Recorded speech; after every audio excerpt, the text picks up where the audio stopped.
ఇక వరంగల్ జిల్లా రైతులకు యూరియా ఇక్కట్లు తప్పడం లేదు. చెన్నారావుపేటలోని పిఎస్సిఎస్ గోదాం వద్ద ఉదయం నుంచే యూరియా కోసం రైతులు పెద్ద ఎత్తున బారులు తిన్నారు. ఈ నేపథ్యంలో చెన్నారావుపేట పిసిఎస్లో సెంటర్ని మాజీ ఎమ్మెల్యే పెద్ది సుదర్శన్ రెడ్డి సందర్శించారు. యూరియా కొరతపై తలెత్తుతున్నటువంటి ఇబ్బందులను గురించి ఎమ్మెల్యేకు వారి గోడును వెళ్లబోసుకున్నారు. దీంతో కాంగ్రెస్ ప్రభుత్వ తీరుపై ఎమ్మెల్యే పెద్ది సుదర్శన్ రెడ్డి ఆగ్రహం వ్యక్తం చేశారు. కాంగ్రెస్ ప్రభుత్వానికి రైతుల సమస్యల పట్ల చిత్తశుద్ధి లేదని, అసమర్థ కాంగ్రెస్ ప్రభుత్వం రైతులను కంటతడి పెట్టించి గంటల తరబడి క్యూలైన్లో నిలబెడుతోందని ఆయన విమర్శించారు. ఇక ఇదే అంశానికి సంబంధించి మా కరెస్పాండెంట్ తిరుపతి అందిస్తారు. తిరుపతి చెప్పండి, ఒక విధంగా చూసుకున్నట్టయితే ఈరోజు ఉదయం దీనికి సంబంధించినటువంటి వ్యవసాయ శాఖ మంత్రి తుమ్మల కూడా అన్నారు, కేంద్ర ప్రభుత్వ నిర్లక్ష్యంతోనే ఈరోజు మాకు ఇటువంటి పరిస్థితి వచ్చింది. దాదాపు అన్ని చోట్ల కూడా ఇలాంటి సమస్య ఉంది.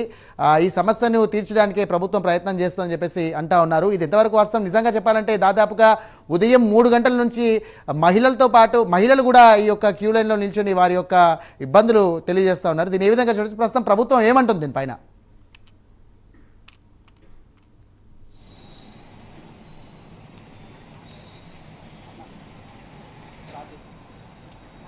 రావాలి యూరియా కావాలి యూరియా అనే నినాదం తెలంగాణ రాష్ట్ర వ్యాప్తంగా వినబడుతుంది. వరంగల్ జిల్లాలో అనేక గ్రామీణకు సంబంధించినటువంటి రైతులు పిఎస్సిసి కేంద్రాల వద్దకు చేరుకొని ఆందోళన చేసినటువంటి పరిస్థితి కాబట్టి తెలంగాణ రాష్ట్ర వ్యాప్తంగా యూరియా కొరత రైతులను తీవ్రంగా వేధించినటువంటి పరిస్థితులు కనబడుతున్నాయి. గత కొద్ది రోజులు ఇటు వ్యవసాయ సంబంధించినటువంటి పంటలు సాగు చేసినటువంటి నేపథ్యంలో వరి నాట్లు వేయాలన్నా లేదా వరి నాటు వేసిన తర్వాత ఆ వరి నాట్లు పెరుగుదల కోసం యూరియాను వాడుతుంటారు. అయితే ఈసారి యూరియా చాలా కొరత ఉన్నటువంటి నేపథ్యంలోనే కుటుంబ సహా మొత్తం కూడా రైతులు పిఎస్సిసి కేంద్రాల దగ్గరికి మండల కేంద్రాల దగ్గరికి వచ్చి బస్తాల కోసం వేచి చూసినటువంటి పరిస్థితి కలుగుతుంది. గత కొద్ది రోజులుగా ఎక్కడ ఏపీఎస్సిసి కేంద్రం దగ్గర చూసినా కూడా చెప్పులతో ఆధారు కార్డులతో వర్షం కొట్టిన గొడుగులతో క్యూ లైన్లో ఎదురు చూసినటువంటి పరిస్థితి కలుగుతుంది. కుటుంబ సభ్యులతో సహా ఎవరైతే కుటుంబం మొత్తం కావచ్చు, అంటే భార్య భర్తలు పిల్లలు వారంతా కూడా గోదాముల దగ్గర వెయిట్ చేసినటువంటి పరిస్థితులు కనబడుతుంది. గత కొద్ది రోజులుగా కాంగ్రెస్ ప్రభుత్వానికి సంబంధించినటువంటి అధికారులు కావచ్చు, కాంగ్రెస్ ప్రభుత్వానికి సంబంధించినటువంటి ప్రజాప్రతినిధులంతా కూడా యూరియా కొరత లేదని చెప్తున్నారు. కానీ యూరియా కొరత ఉంది, కాంగ్రెస్ ప్రభుత్వ నిర్లక్ష్యం కారణంగానే రైతులు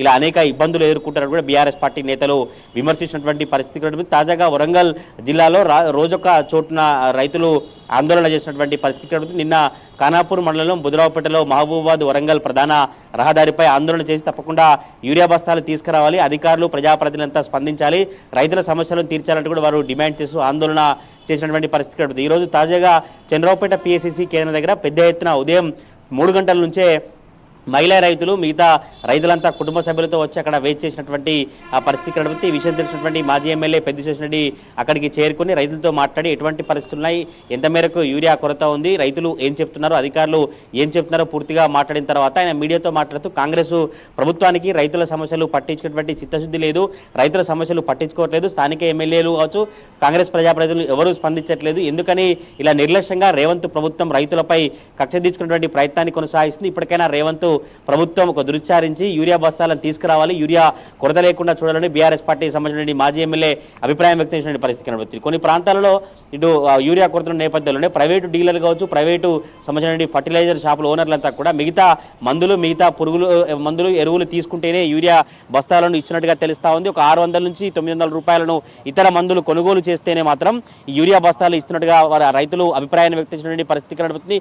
యూరియా బస్తాలు అవసరం ఉన్నటువంటి రైతులు మిగతా మిగతా అవసరం లేని ఎరువులను ఇప్పుడు ఎట్లా తీసుకోవాలంటే వారు ఆవేదన వ్యక్తం చేసినటువంటి పరిస్థితి కనబడుతుంది. మరిపేడ మండల కేంద్రంలో రైతులు ఆందోళన చేసినటువంటి పరిస్థితి కనబడుతుంది. ఇలా తెలంగాణ రాష్ట్ర వ్యాప్తంగా సిద్దిపేట, మహబూబ్ నగర్, నాగర్ కర్నూల్, నిజామాబాద్, ఆదిలాబాద్ ఎక్కడ తెలంగాణ రాష్ట్ర వ్యాప్తంగా కూడా ఇదే పరిస్థితి తలెత్తినటువంటి పరిస్థితి కనబడుతుంది. పిఎస్సిసి కేంద్ర దగ్గర తెల్లవారు కావచ్చు నైట్ కావచ్చు ఎప్పుడు చూసినా కూడా మహిళా రైతులు మిగతా కుటుంబ సహాలతో రైతులంతా చెప్పులను ఆధార్ కార్డులను క్యూ లైన్లో పెట్టి యూరియా బస్తాల కోసం నిరీక్షించినటువంటి పరిస్థితి కనబడుతుంది. గత కొద్ది రోజులుగా రైతులంతా కూడా యూరియా బస్తాలను తీసుకురావాలి అనేటువంటి అభిప్రాయాన్ని వ్యక్తం చేసిన నేపథ్యంలో తెలంగాణ రాష్ట్ర రాజకీయాల్లో ప్రజెంట్ ఇప్పుడు యూరియా కొరత అంశం అయితే రాజకీయ రచ్చకు తెరదీసినటువంటి పరిస్థితి కనబడుతుంది. కాంగ్రెస్ ప్రజాప్రతినిధులు వర్సెస్ బీఆర్ఎస్ పార్టీ మాజీ ఎమ్మెల్యేలుగా యూరియా అంశం రాజకీయ పరిణామాలకు దారితీసినటువంటి పరిస్థితి కనబడుతుంది. ఈరోజు తాజాగా కూడా కేటీఆర్ చేసినటువంటి వ్యాఖ్యలకు సీతక్క కూడా స్పందించారు. కేంద్ర ప్రభుత్వ నిర్లక్ష్యం కారణంగానే కేంద్ర ప్రభుత్వం తెలంగాణకు కేటాయించినటువంటి వాటా కేటాయించకపోవడం కారణంగానే తెలంగాణలో యూరియా కొరత ఏర్పడింది. గతంలో ఇచ్చినటువంటి మెట్రిక్ టన్నులు లక్షల మెట్రిక్ టన్నులు అప్పుడు ఇచ్చింది, కానీ ఈసారి అలా సరఫరా చేయట్లేదు. దీనికి సంబంధించినటువంటి కేంద్ర మంత్రి కిషన్ రెడ్డి, బండి సంజయ్ స్పందించాలి, కేంద్ర ప్రభుత్వం దృష్టికి తెలంగాణలో యూరియా కొరత అంశాన్ని తీసుకువెళ్లాలంటూ కూడా కాంగ్రెస్ పార్టీకి సంబంధించినటువంటి ఎంపీలు మంత్రులు చెబుతున్నటువంటి పరిస్థితి ఉంటుంది. ప్రజెంట్ అయితే ఇప్పుడు తెలంగాణ రాష్ట్ర రాజకీయాలు కావచ్చు, తెలంగాణ రైతాంగంలో యూరియా అనేటువంటి అంశం చాలా చర్చనీయాంశమైనటువంటి పరిస్థితి కనబడుతుంది. తెలంగాణ రాష్ట్ర వ్యాప్తంగా మాత్రం రోజుకొక చోట రైతులు ఆందోళన చేస్తూ యూరియా కావాలి, యూరియా తీసుకురావాలనే డిమాండ్ అయితే వినిపిస్తా ఉంది. Sairam. Right, thank you Tirupati.